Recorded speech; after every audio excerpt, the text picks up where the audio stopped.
ये थ्योरम है बच्चों, इसको आप पढ़ लीजिए एक बार, स्टेटमेंट पढ़ लीजिए, बेसिक प्रोपोर्शनलिटी थ्योरम।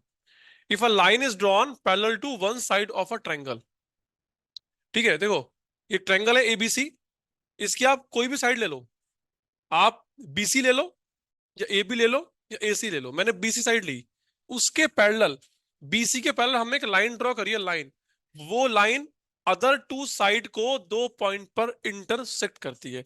अगर ये लाइन बीसी के पैरेलल है तो गारंटेड ये क्या करेगी, अदर टू साइड को सेम रेशियो में डिवाइड करेगी। इफ अ लाइन, ये आपको याद भी होना चाहिए, if a line drawn parallel to one side of a triangle to intersect the other two sides in distinct points, the other two sides are divided in the same ratio, AD upon DB equal to AE upon EC।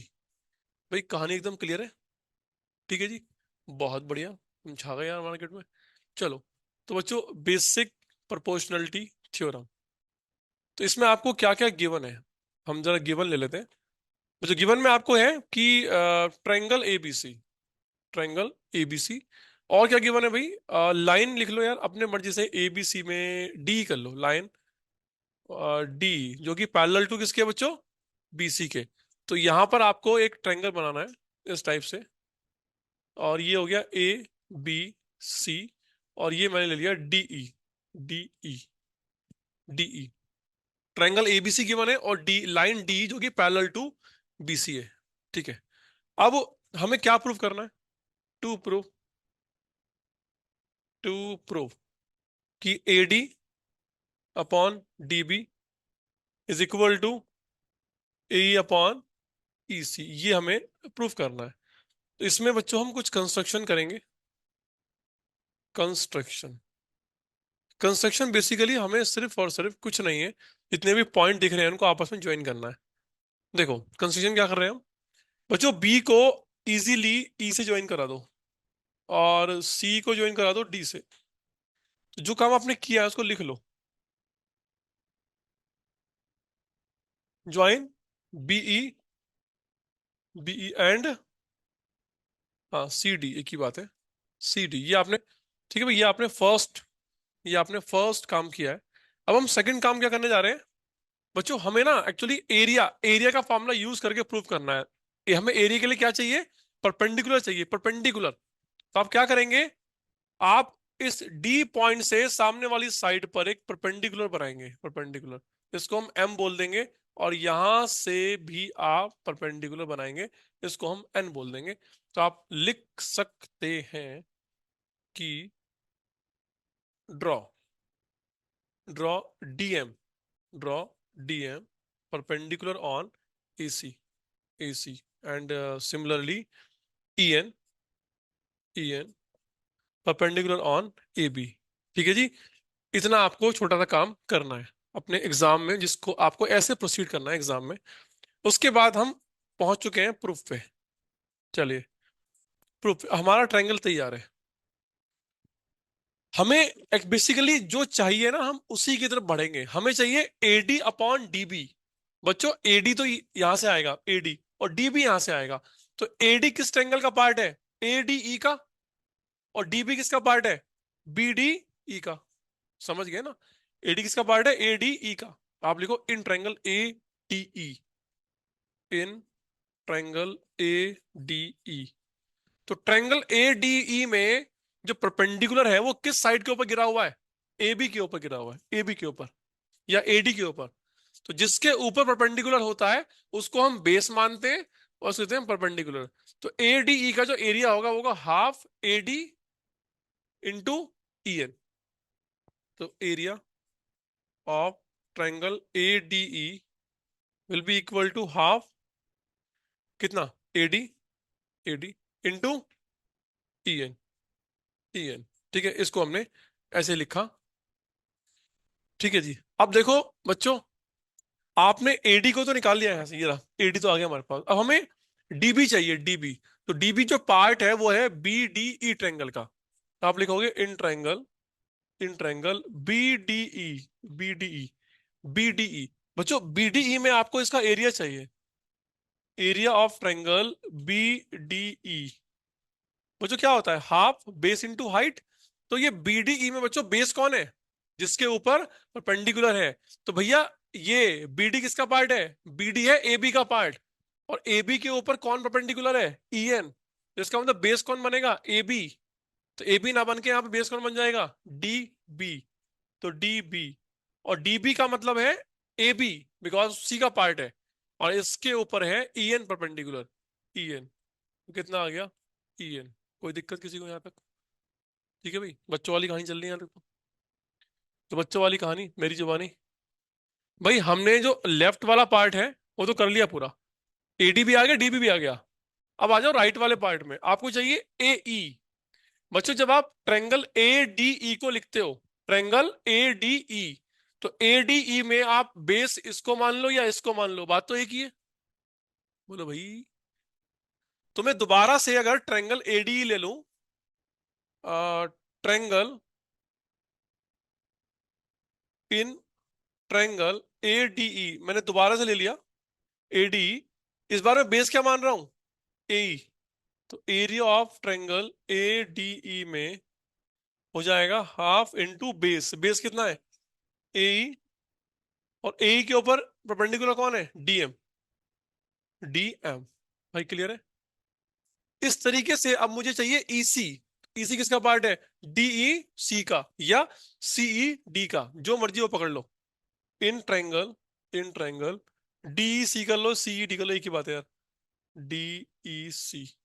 भैया DE सी में जो perpendicular डला हुआ है वो डला हुआ है एसी के ऊपर। एसी पार्ट है ईसी, ये यहां से आया। तो एसी का जो एक पार्ट छोटा वो ईसी है। तो इसका मतलब हो गया कि area of triangle DE C is equal to half of, कितना हो जाएगा ये? ईसी। ईसी और ईसी के ऊपर परपेंडिकुलर कहाँ है? ये रहा, डीएम। डीएम। भैया बात समझ में आ रही है? दो पेयर यहाँ पे आए, दो पेयर इधर आए। चलो अब हम करने वाले हैं भाई, ये हो गया equation one, equation two, equation three, equation four. Equation one और टू जो आई है ना वो लेफ्ट पार्ट से आई है। इक्वेशन थर्ड और फोर्थ आई है राइट पार्ट से आई है। आप लेफ्ट वालों को डिवाइड कर लो और राइट वालों को भी डिवाइड कर लो। तो आप एक काम करो, फर्स्ट को डिवाइड करो बच्चों सेकंड से। ऐसा क्यों? क्योंकि फर्स्ट में आएगा एडी और सेकंड में आएगा डीबी। हमें चाहिए एडी अपॉन डीबी, इसीलिए फर्स्ट में एडी आएगा, सेकंड में डीबी आएगा। उसके बाद भाई ये करना है।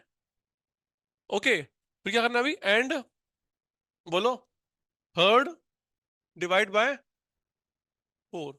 ये आपको बच्चों डिवाइड करके लिखना है। तो लिखो। तो क्या आएगा? First upon second, area of triangle ADE equal to, बोलो, divide by area of triangle, इधर कहाँ गया? B D. B D E is equal to कितना हो गया? भाई इन दोनों को डिवाइड कर दो, हाफ से हाफ कट गया। ईएन ईएन क्या कॉमन हो गया, तो क्या बचा? एडी अपॉन डीबी बचा। AD upon DB. ठीक है, यही काम आप करेंगे अब इसके लिए, ये वाला थर्ड। तो यहां से आप थर्ड को डिवाइड कर रहे हैं। Area of triangle ADE is divided by area of triangle DEC. ठीक है, इज इक्वल टू कितना हो जाएगा? एई अपॉन ईसी। समझ गए जी? आपने ऐसे दो रेशियो बना लिए। यहां तक कोई दिक्कत किसी को? इसको मान लीजिए आप फिफ्थ, इसको मान लीजिए आप सिक्स्थ। अब ध्यान से देखिए आप दोनों के लेफ्ट हैंड साइड में, यहां पे क्या लिखा हुआ है? एडीई। यहां पे भी क्या लिखा हुआ है? एडीई। दोनों सेम है। और क्या लिखा है नीचे? बीडीई। यहां पे क्या लिखा है? डीईसी। डीईसी। तो बीडीई और डीईसी यहां देखते हैं कहाँ है। बी डीई और डीईसी। अब सुनो मेरी बात, मैं दोबारा बोलता हूं एक बार। ये लिखा हुआ है, देखो, ये बी डी ई इस एंगल की बात कर रहा है, इस एंगल की। बी डी ई ये एक एंगल हो गया। और दूसरा एंगल कौन सा है? डीई सी की बात कर रहा है। डीई सी ये इस एंगल की बात कर रहा है, इस एंगल की। तो बच्चों ये दो एंगल की बात कर रहा है, बी डी ई और डीई सी। बच्चों ये दोनों ही ट्रेंगल डी को क्या कर रहे हैं? कॉमनली शेयर कर रहे हैं। BDE और DEC दोनों ही DE को कॉमनली शेयर कर रहे हैं। क्लियर है? और दोनों ही DE और BC के बीच में बने हुए हैं। समझ गए? तो नाइन्थ क्लास में थ्योरम होती है, अगर दो ट्रायंगल कॉमन किसी कॉमन बेस को शेयर कर रहे हैं और दो कॉमन साइड के बीच में, मतलब दो पैरेलल साइड के बीच में बने हुए हैं, तो उनका एरिया क्या होता है? सेम होता है। क्या होता है? इक्वल होता है। तो आप यहाँ पे क्या लिख सकते हैं भाई? यहाँ पे आप क्या लिख सकते हैं कि ट्रायंगल, ये वाला ट्रायंगल, ये BD, triangle BDE and triangle बोलो DEC, DEC, ठीक है, are on same base, are on same base. भाई सेम बेस कौन सा है? D, same base D, and and between between between two same, between two same parallel lines. So भाई so के बाद लिखो यहाँ पे, so area of BDE will be equal to area of DEC। इनके दोनों के एरिया क्या हो गए? इक्वल हो गए। तो आप खुद देखो, इक्वेशन नंबर 5 और 6 में जो लेफ्ट वाला पार्ट है उसमें AD की इक्वल पहले से ही था, और ये दोनों भी आपस में क्या हो गए? इक्वल हो गए। तो इसका मतलब दोनों का जो लेफ्ट पार्ट है वो क्या हो गया? इक्वल हो गया। अगर लेफ्ट पार्ट इक्वल है तो राइट पार्ट भी क्या हो जाएगा? इक्वल हो जाएगा। तो फ्रॉम 5 और 6 भाई क्या वेरीफाई हो गया कि AD upon DB, AE upon EC, तो भैया वो सेम रेशियो में डिवाइड करता है, हैंस प्रूव द रिजल्ट। इसको आप लिख सकते हैं। तो ये है BPT का प्रूफ, जिस सेम मैनर में आपको अपने बोर्ड एग्जाम में इसको लिख के आना है।